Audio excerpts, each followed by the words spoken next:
The message arrived from the very edge of known space. It was broadcast on communication frequencies that had been silent for centuries. Across Earth's deep space listening network, alarms began sounding, one after another. At Terrara Command, Ambassador Park Yunu stood frozen in her office as technicians rushed to decode the ancient transmission. The voice that emerged from the speakers was weak, distorted by unimaginable distance. Yet every word sent a chill through the room. People of Earth. The translation software struggled before finally stabilizing. We are the Zephyrians. A long burst of static interrupted the message. Then the voice returned. We have heard of your victory against the Devourers. Silence. Then came the words no one had expected to hear. We wish to speak. For several seconds, nobody in the command center moved. The impossible had just happened. Humanity was no longer searching for survivors. The survivors had found humanity. Within hours, the silence that had haunted deep space for centuries was shattered. Another transmission arrived. Then another. And another. The Altani. The Christic Union. The Voran Republic. Forgotten civilizations long believed extinct suddenly emerged from the darkness between the stars. Each carried the same story. Each had survived the Cathavar's endless campaign of destruction. Some had hidden inside rogue planets, drifting through empty space. Others had concealed entire civilizations within black nebula clouds, where no scanners could reach. A few had lived aboard wandering generation ships for centuries, never daring to transmit a single signal. Until now. Hope had brought them out of hiding. Hope had a name: humanity. Inside the Strategic Command Center, enormous holographic star maps filled with blinking lights. Every new signal marked another surviving civilization. Admiral Kim studied the reports in stunned silence. How many? Park Yunu didn't even look up from her display. 7 confirmed species. She paused. And more signals are still coming. Kim frowned. They stayed hidden all this time? They had no choice, Park answered quietly. The Cathavar hunted anything that transmitted. She enlarged one report. Some of these civilizations have been hiding for over 300 years. Another file appeared. They watched entire galaxies disappear. They watched friends die. They watched hope vanish. Her eyes lifted toward the stars outside the command center. And then they heard about us. Kim slowly folded his arms. They believe we can stop the Cathavar. Park nodded. They don't just believe it. They're betting the survival of their species on it. 3 days later, the first alien vessel crossed into human-controlled space. Every military base immediately went to high alert. Orbital defense platforms tracked the unknown ship. Fighter squadrons stood ready. But the mysterious vessel made no hostile move. Instead, it slowed to a graceful stop outside New Dawn Station. Captain Park Sojin watched through the observation window. The ship was unlike anything human engineers had ever imagined. It resembled a gigantic crystal butterfly. Its transparent wings shimmered with colors that shifted like living rainbows. Instead of engines, streams of glowing particles flowed behind it like stardust. It looked impossibly fragile, more like a piece of art than a spacecraft.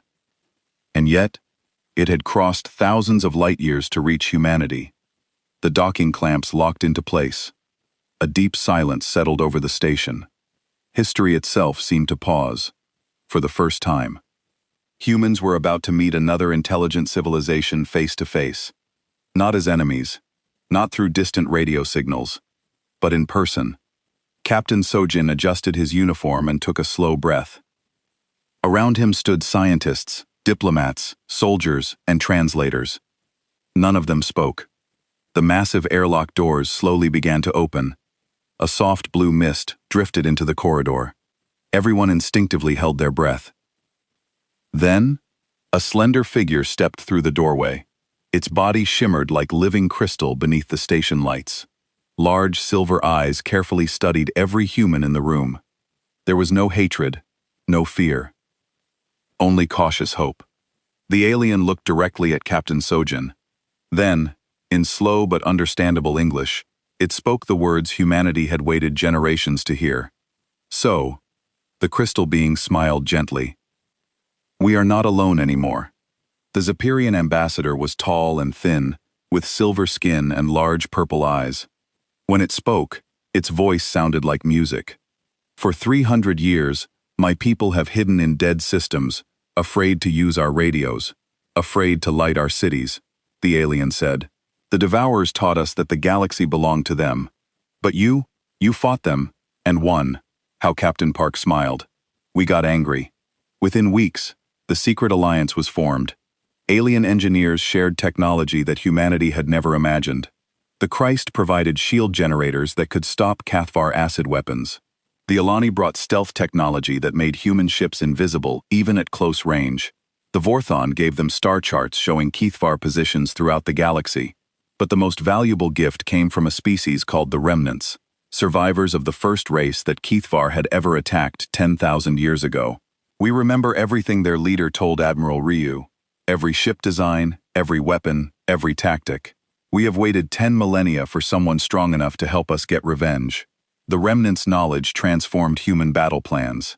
They knew exactly how the Kavar would respond to different attacks, which bioships were the most dangerous, and where the enemy command structure was weakest. The Overmind controls everything, explained the Remnant called Ancient Memory. It is a massive bioship at the center of their fleet. Kill the Overmind, and the others become mindless beasts. Admiral Ryu studied the tactical displays with new understanding. The Cathvar weren't just a fleet, they were a single organism with the Overmind as its brain. Cut off the head, and the body would die. How do we get close enough to the Overmind? He asked. You don't, Ancient Memory replied. It is protected by layers of guardianships. Nothing has ever reached it. Then we'll be the first. The plan for Operation Thunderstrike took shape over several weeks. Instead of one massive assault, humanity would attack the Cathvar from multiple directions at once. General Kang Soo-hyun would lead ground forces to liberate planets the aliens had captured. Fleet Captain Moon Ja-min would command orbital bombardment fleets to destroy Cathar breeding facilities, and Admiral Ryu would take the main fleet directly to Cathmor Prime, the alien capital world. This is our chance, Ryu told the assembled commanders. The Cathvar main fleet is gathered at their homeworld for some kind of ceremony. All their ships in one place. We'll never get a better opportunity. The human armada had grown to 50,000 ships. Along with their alien allies, they commanded the largest space force in galactic history. But even that might not be enough. The Cathar had 3,000 of their largest biohips protecting their homeworld. Lieutenant Co. Dawn was now Squadron Commander Co., leading 200 fighters into the most dangerous battle humanity had ever faced. Her pilots came from every human colony and several alien species. They had trained together for months, learning to fight as one unit. Remember, she told them over the communication system, the Overmind is our target. Everything else is just in the way. The journey to Cathmor Prime took 2 weeks. The combined fleet moved through hyperspace like a steel river, carrying the hopes and anger of a 100 species. When they dropped back into normal space at the edge of the enemy system, what they saw took their breath away. The Cathvar homeworld was covered in massive bioruptures that pulsed with sickly light. Organic space stations orbited the planet like diseased moons, and everywhere as far as sensors could reach were enemy ships. My God, whispered Commander Yang from his battle cruiser. There are so many of them. Count doesn't matter, Admiral Ryu replied firmly. Quality over quantity. Every one of our ships is worth 10 of theirs. The battle for Cathmor Prime began at dawn. Ship time. The human armada struck like a hammer, driving deep into the enemy formation. Fighter squadrons swarmed over the biohips like angry wasps. Capital ships exchanged devastating fire at point-blank range.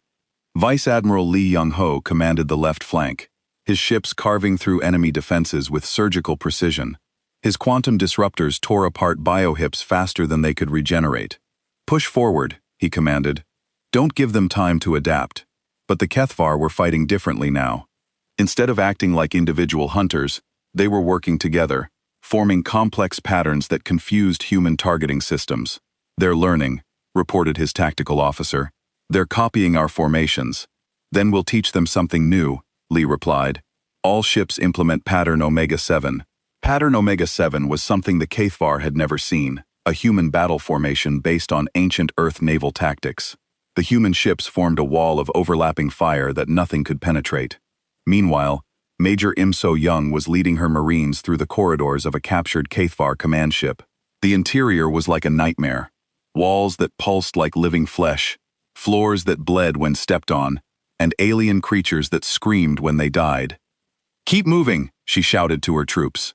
"The bridge is just ahead." The Marines had trained for this, fighting inside living ships where every surface might be an enemy. They used flame weapons and acid charges to burn their way through biological barriers. When they reached the command center, they found something that made even veteran soldiers sick. The ship's bridge was grown around the remains of captured aliens from dozens of species. Living beings had been turned into ship components, their minds enslaved to serve the HFY. "Sir," called Sergeant Choan Wu, "there are still some alive. Should we try to free them?" Im looked at the tortured aliens trapped in the living walls. Some had been there for centuries, their bodies twisted into unnatural shapes. The kindest thing she could do was end their suffering. "Burn it all," she ordered quietly. "Burn every inch of this horror." The battle raged for 72 hours. Human ships fought at ranges so close that their hulls almost touched the enemy biohips. Fighters dueled among the wreckage of destroyed vessels. The space around Kethmer Prime became a graveyard of twisted metal and organic debris. Admiral Ryu watched the tactical display from his flagship, tracking the slow progress toward their ultimate target. The Overmind was still protected by its guardian ships, but the defenses were weakening. "Sir, we're receiving a transmission," reported his communications officer. "It's from the Overmind itself. Put it through." The voice that came through the speakers was ancient and filled with hate. "Humans, you dare to challenge us? We have consumed 1,000 species. You will be just another meal." "We're different," Ryu replied calmly. "We don't just roll over and die, we fight back. Your resistance is meaningless. We are eternal. We are inevitable." "No," Ryu said, his voice hard to steel. "You're just bullies who never learned to fight real warriors. Today, that ends." The final assault began when Fleet Captain John Minho's ships broke through the last line of Guardian biohips. His dreadnoughts opened fire on the Overmind with everything they had: quantum disruptors, plasma cannons, nuclear torpedoes, and experimental weapons that turned living tissue into energy. The Overmind was massive, over 10 kilometers long, and shaped like a grotesque brain. As the human weapons hit it, the creature began to scream. The sound was broadcast on every frequency, a wail of pain and rage that had never been heard before. "Keep firing," John commanded. "Don't stop until it's dead." The death of the Overmind sent shockwaves through the entire HFY fleet. Without the central intelligence to guide them, the bioships began attacking each other in confusion. Some fled into hyperspace. Others simply went dormant and drifted in space like dead whales. When the battle was over, the HFY Dominion had ceased to exist. Their homeworld was a burning ruin. Their fleets were scattered or destroyed. The species that had terrorized the galaxy for 10,000 years was finally extinct. But victory had come at a terrible cost. 7,000 human ships had been lost. 50,000 soldiers and crew members would never see Earth again. The price of justice had been paid in blood. Admiral Ryu stood on his bridge, looking at the wreckage field that had once been the enemy capital. Around him, his surviving ships began the long journey home. "Sir," his aide said quietly, "what do we do now?" Captain Hong Jin-A checked her instruments one more time. The stealth destroyer Silent Thunder was invisible to most sensors, floating quietly in the shadow of an asteroid. She and her crew had been watching the HFY harvesting fleet for 3 days, learning their patterns and weaknesses. "They're like locusts," whispered Lieutenant Park Minwoo, her second in command. "Look how they strip everything away." Through the main view screen, they could see the alien fleet at work. Massive bioships, each one looking like a cross between a whale and a spider, were draining the oceans of the planet below. Smaller craft swarmed around the dead world like flies, collecting every piece of organic matter they could find. "Count again," Hong ordered. "I want exact numbers. 47 major vessels, maybe 200 smaller ones," reported the sensor officer. "No escorts, no guards. They think they're safe out here." Hong smiled coldly. The HFY had been hunting helpless prey for so long that they had forgotten what it felt like to be hunted. That was about to change. "Send the signal," she commanded. "Tell Admiral Ryu we found them. 20 light-years away, Admiral Ryu Sangho received the message aboard his flagship, the massive dreadnought, Earth's Fury. Around him in space floated the core of the human armada, 5,000 of humanity's best warships, ready for their first real battle. Signal from Captain Hong. "Sir," reported his communications officer. "Enemy fleet located at coordinates 847 Alpha. No defensive formations. They're completely exposed." Ryu studied the tactical display. The Cathawar were doing exactly what they had done for thousands of years, consuming a dead world without any thought of danger. They had never needed to worry about counterattacks before. "Commander Yang, take Battle Group 7 and move to intercept coordinates. Use the asteroid field for cover," Ryu ordered. Commander Yang Taiho acknowledged from his battle cruiser Iron Thunder. His group of 200 ships began moving toward the target system, their engines glowing blue in the darkness. "All ships, this is Admiral Ryu," came the voice over the fleet communication system. "Today, we fight our first battle against the species that has terrorized the galaxy for 10,000 years. Remember, every species that died because no one could help them. Today, we become their justice." The human armada moved like a well-trained machine. Months of practice and preparation showed as the ships fell into perfect attack formations. Fighter squadrons launched from carrier ships. Destroyers took positions to cut off escape routes. The big dreadnoughts powered up their main weapons. Lieutenant Seo Dawn sat in the cockpit of her fighter Starhawk, watching her instruments. She was part of Fighter Squadron Delta, assigned to attack the smaller Kevar vessels. Her hands were steady on the controls, but her heart was beating fast. "All pilots, this is Wing Commander Lee," came the voice in her helmet. "Remember your training.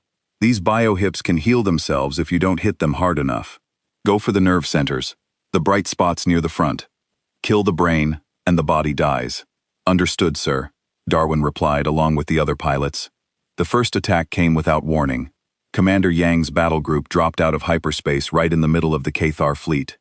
The aliens were completely surprised. For several precious seconds, they just floated there trying to understand what was happening. Yang didn't waste those seconds. "All ships, open fire. Hit everything that moves." The space around the dead planet lit up with weapons fire. Human plasma cannons, laser beams, and the new quantum disruptors struck the bioships like lightning. The aliens' living hulls began to bubble and dissolve where the weapons hit them, but the Kethvar were not helpless. Once they recovered from their surprise, they began to fight back. Their weapons were strange, streams of acid that could eat through metal, and biological torpedoes that moved like living creatures. "Evasive maneuvers," Yang shouted, as acid streams barely missed his ship. "Don't let them get a clean shot." The battle became a deadly dance. Human ships used their speed and maneuverability to avoid the alien weapons while striking at weak points. The Cathvar tried to use their size and strength to overwhelm the smaller human vessels. Lieutenant Down dove her fighter toward a medium-sized bioship that looked like a giant jellyfish. Its surface was covered with writhing tentacles that were trying to grab her fighter. "Target locked," she said to herself, pressing the firing button. Her quantum disruptor beam hit the creature's nerve center, and the entire ship convulsed and went still. "Confirmed kill," reported her wingman, Lieutenant Nam Kachul. "That thing just died." All around the battlefield, human fighters were proving that the new weapons worked. The quantum disruptors were tearing apart the Cathar biohips faster than they could heal themselves. But the aliens were learning too. The larger bioships began working together, creating fields of acid rain that forced the human fighters to keep their distance. "This is Fleet Captain John Minho," came a new voice over the communication system. "Battle Group 12 is in position behind the enemy." Beginning flanking attack, the Kavar suddenly found themselves caught between two human forces. Captain Jian's ships attacked from behind, while Commander Yang continued his assault from the front. The aliens tried to retreat, but there was nowhere to go. "Don't let any of them escape," Admiral Ryu ordered from his command ship. "If even one gets away, they'll warn the main fleet." The battle lasted 4 hours. When it was over, the space around the dead planet was filled with the wreckage of Cathar biohips. Pieces of organic material floated like a grotesque sea. Not a single alien vessel had survived. The human armada had won its first victory, but the cost was not small. 12 human ships had been destroyed, and another 30 were damaged. 215 human lives had been lost. Commander Yang stood on the bridge of his ship, looking at the casualty reports. His face was grim. 200 people dead to kill a harvesting fleet. How many will die when we face their main force? As many as it takes, replied his weapons officer, Commander Kim Suo. The Cathavar have killed trillions. 200 is a small price to pay for justice.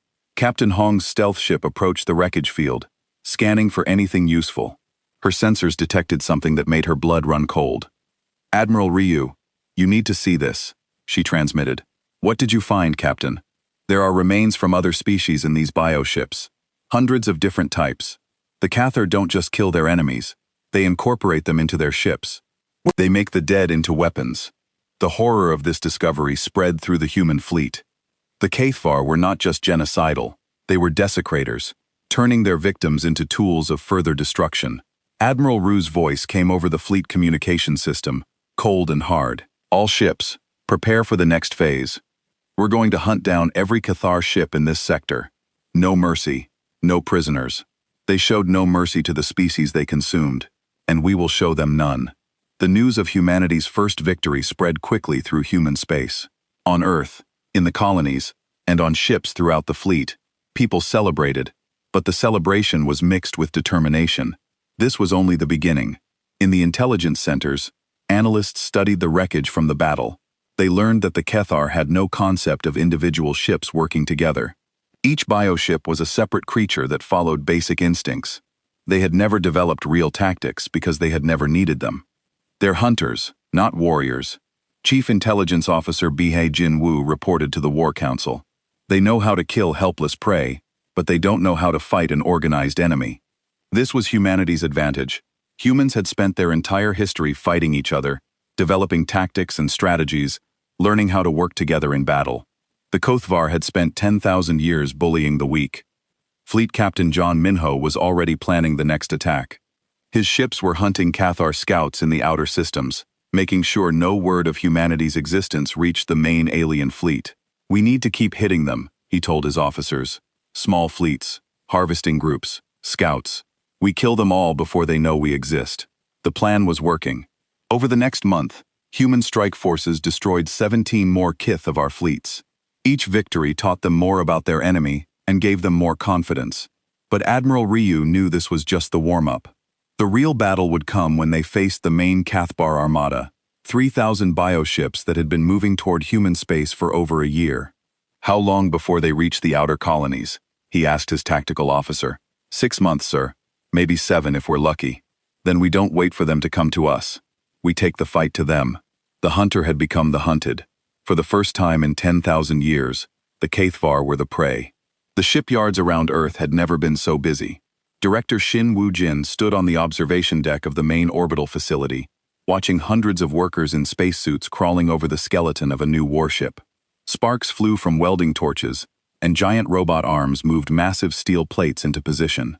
The peaceful sound of construction had been replaced by the urgent noise of war preparation. How many ships will be ready this month? Asked Lee Hai-jin, joining Shin at the window. The manager of the Korean lunar shipyards looked tired. She had been working 18-hour days for 6 months, 47 from Earth facilities. How about the Moonards? Shin replied, not taking her eyes off the construction. 32, but we're getting faster.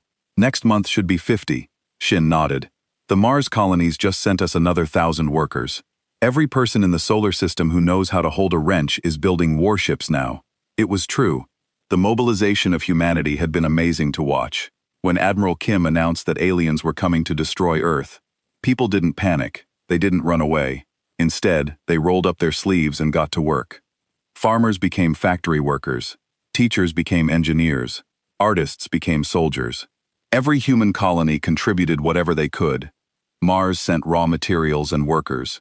Europa's ice miners retrofitted their drilling ships with weapons. The asteroid belt workers turned their ore haulers into ammunition carriers. In the main construction bay, engineer Ko Minnick was testing his latest weapon design. The quantum disruptor looked like a normal laser cannon, but it was anything but normal when he fired it at a test target made of biometal. The target simply fell apart at the atomic level. How does it work? Asked Dr. Lim Sabubin watching the demonstration. It breaks the bonds that hold living tissue together, Ko explained. The keth of our ships are grown, not built. This weapon should tear them apart from the inside. What about range and power requirements? Range is good. About the same as our regular plasma cannons.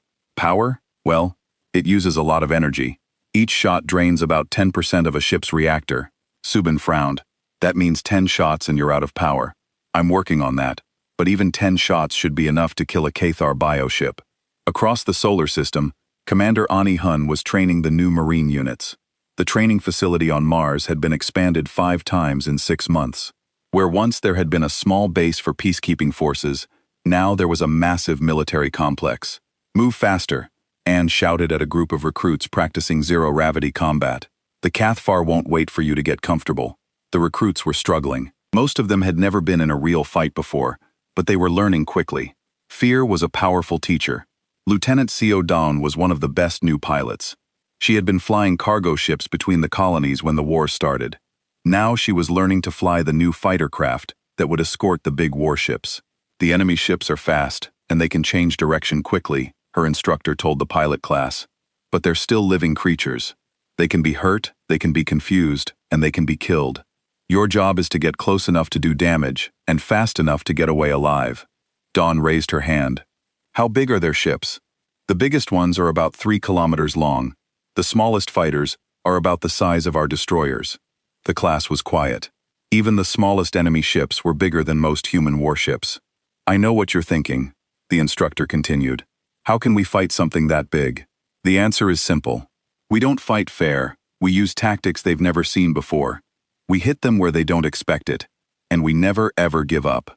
On Earth, Admiral Ryu Sangho was studying the tactical displays in the new War Command Center.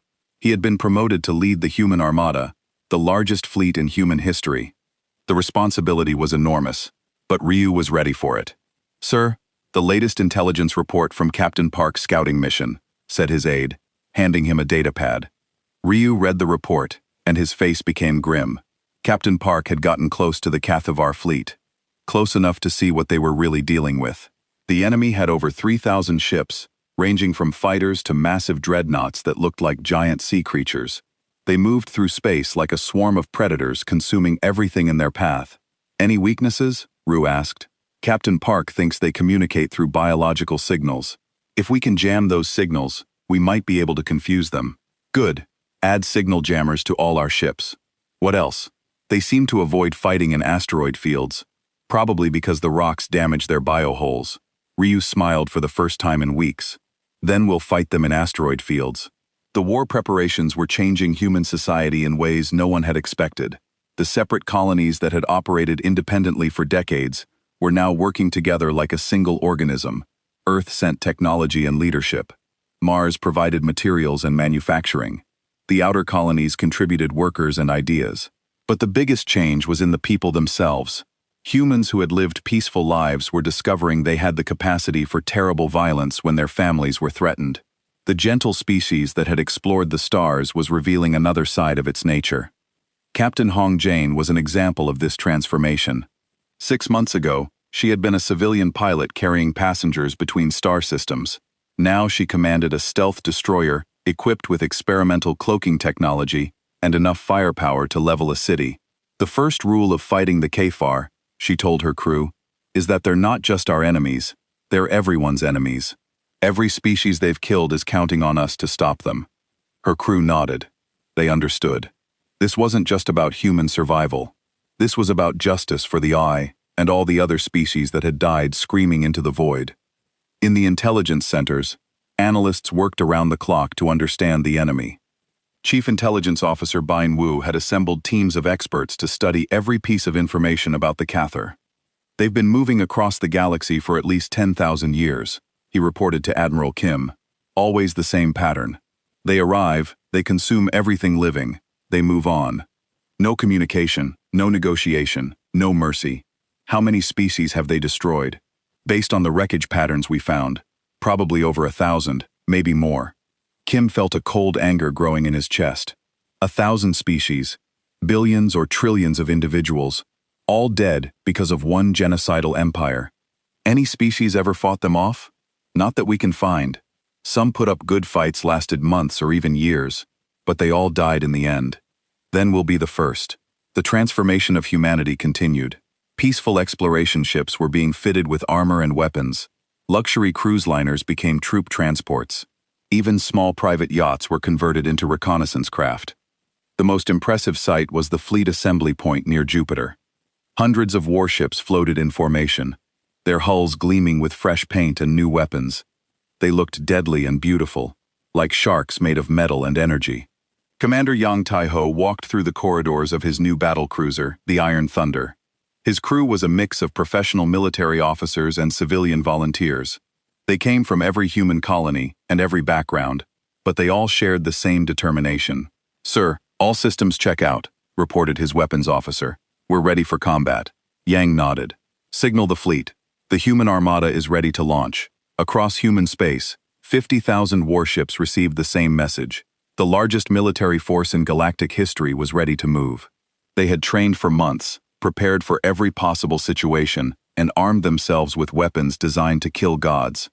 But most importantly, they had something their enemy had never faced before.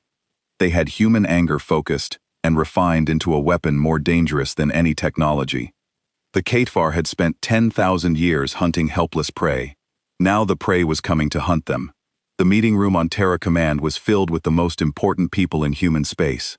Admiral Kim Dong-ho sat at the head of the long metal table, looking at faces he had known for decades. These men and women had kept humanity safe and peaceful for 200 years.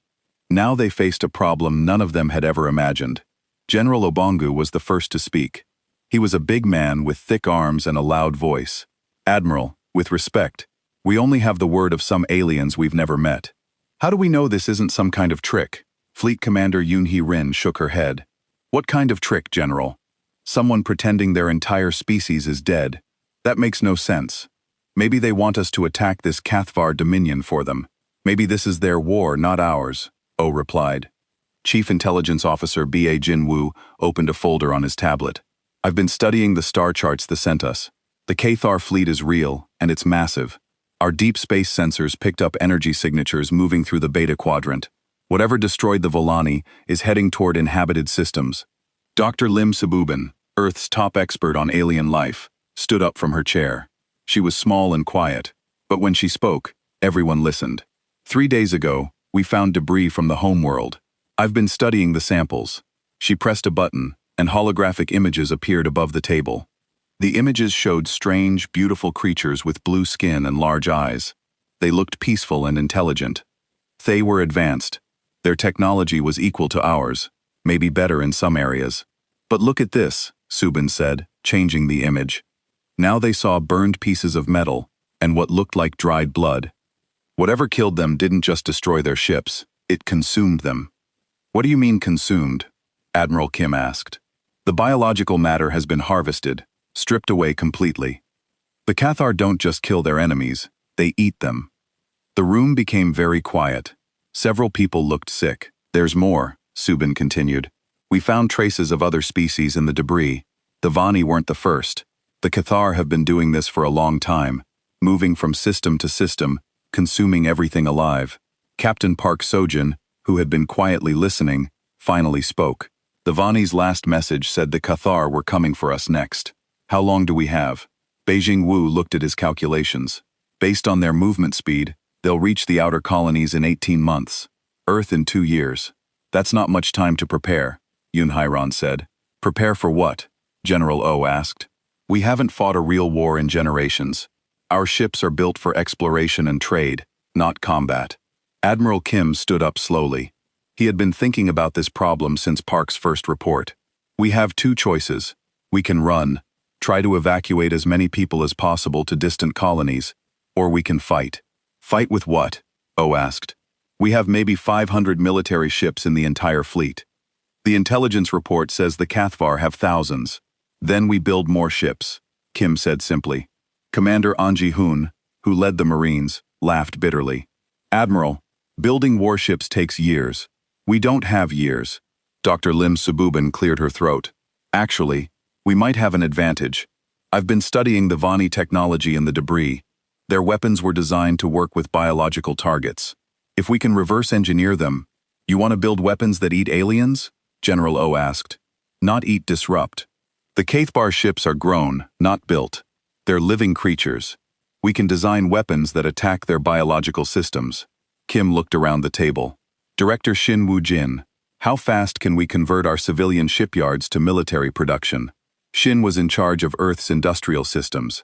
She was young for such an important job, but she was the smartest engineer on the planet.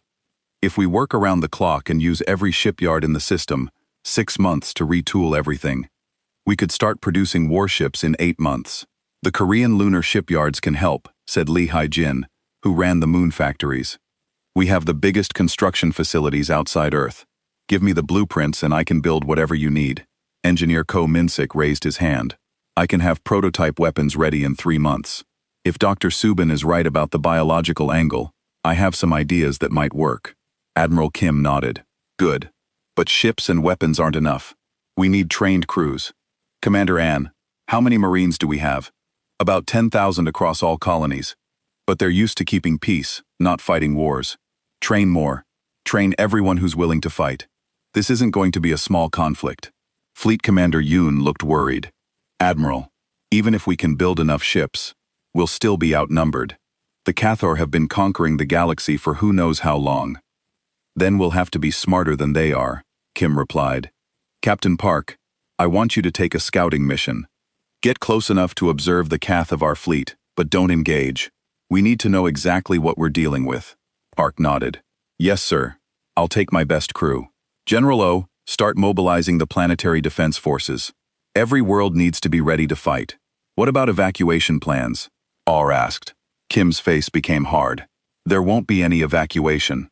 If we run, the Cathar will just follow us. This ends here, one way or another. Dr. Subin looked at the holographic images of the Dedi. Admiral, there's something else. They weren't the only species that tried to warn others. I found fragments of similar distress calls in their data. Dozens of different languages all saying the same thing. They're coming. Stop them before they reach you. How many species have they destroyed? Yoon asked quietly. I don't know. Maybe hundreds. Maybe thousands. The Cathar have been crossing the galaxy for a very long time. The room was silent as everyone thought about this. Hundreds of species, each one probably thinking they were alone, each one dying without anyone to help them. Admiral Kim looked at each person around the table. The Eye asked us to stop the Cathar before they reached us. They're counting on us to succeed where everyone else failed. What if we can't? General O asked. Then humanity dies and some other species receives our distress call. But I don't plan on letting that happen. Kim pressed a button on the table. The holographic display changed to show a map of human space. Dozens of colonies, billions of people, all depending on the decisions made in this room. Ladies and gentlemen, as of this moment, humanity is at war. We're going to build the largest fleet in galactic history. We're going to find the Cathar before they reach our colonies, and we're going to make sure they never hurt anyone again. The meeting was over. The leaders of humanity left to begin the greatest mobilization in their species' history. They had 18 months to prepare for a war against an enemy that had never lost, but they had something the Cathvar's previous victims didn't have. They had a warning.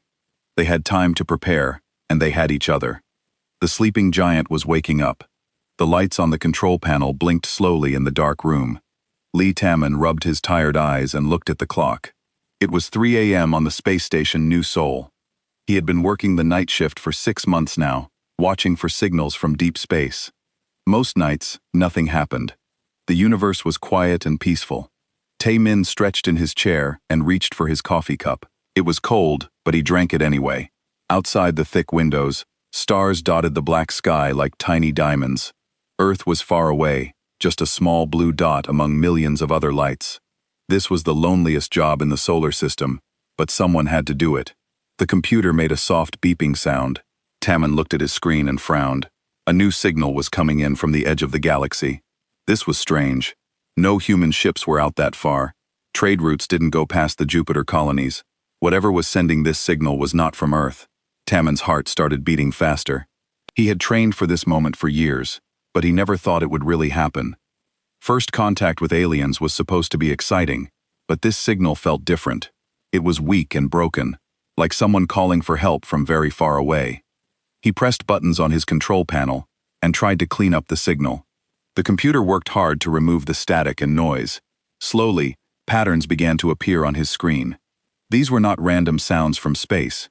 This was a message from someone who was trying to communicate. "Compute. Wake up, Captain Park," Tammin said to the station's AI system. "Captain Park is sleeping. Are you sure this is urgent?" the computer asked. "Yes, wake her up now. Tell her we have an alien signal." 5 minutes later, Captain Park Sojun ran into the control room. Her hair was messy, and she was still wearing her sleeping clothes, but her eyes were wide and alert. She had been the captain of New Seoul Station for 3 years. Nothing like this had ever happened before. "Show me what you found," she said, sitting down next to Tammin. Tammin played the signal through the speakers. Strange sounds filled the room. They were not like any language humans had ever heard. Some parts sounded musical, like singing. Other parts were harsh and sharp, like metal breaking. But underneath all the alien words, they could hear something that made their blood run cold. Fear. "This is a distress call," Park said quietly. "They're asking for help." "How can you tell?" Tammin asked. "Listen to the tone. I've heard enough emergency calls to know what panic sounds like.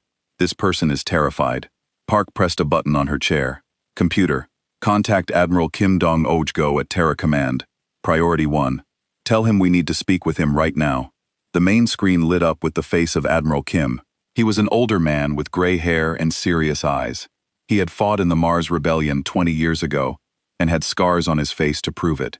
Nothing surprised him anymore, but when Park told him about the alien signal, even he looked shocked. "Are you certain this is real?" Kim asked. "Not some kind of joke or computer error?" "Sir, I've checked everything 3 times. This signal is coming from outside our galaxy. Whatever sent it is not human," Park replied. "Send me everything you have. I'm calling an emergency meeting of the Defense Council. Keep monitoring that signal. If anything changes, contact me immediately." The screen went dark, leaving Park and Tammin alone in the control room. They looked at each other with worried faces. For 200 years, humans had wondered if they were alone in the universe. How they had their answer, and it was not what they had hoped for. "Should we try to answer them?" Tammin asked. "Not yet. First, we need to understand what they're saying." Park called Dr. Choi Minha, the station's language expert. Minha was sleeping in her quarters, but she came to the control room as soon as she heard about the signal. She was young and excited about the chance to study the first alien language ever discovered. For the next 6 hours, Minha worked with the computer to break down the alien words. She used patterns and mathematical formulas to find meanings. It was like solving a giant puzzle with pieces scattered across the stars. "I'm getting some basic words," Minha said, pointing at symbols on her screen. "This pattern here means help or assistance. This one might mean dying or ending. And this complex section, I think it's coordinates, star positions." As the hours passed, more of the message became clear. The aliens called themselves the Vani. Their world was being attacked by something called the Kafar Dominion. The Kafar were not just conquering planets, they were destroying them completely, killing every living thing. "They're sending us star charts," Minha said with excitement. "Look at this. They're showing us where their planet is and where the enemy is coming from." But then the signal started getting weaker. The Volani were running out of time. Their final message was the most frightening of all. Minha translated it with shaking hands.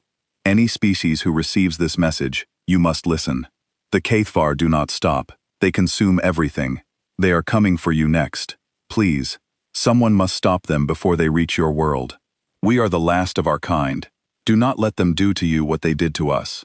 The signal cut off suddenly. Space was quiet again. Tammin, Park, and Minha sat in silence for a long time. They all understood what had just happened. Somewhere in the darkness between the stars, an entire species had just died. Thalai were gone forever, and their killers were still out there. Captain Tammin said quietly, "What do we do now?" Park stood up and looked out the window at the stars.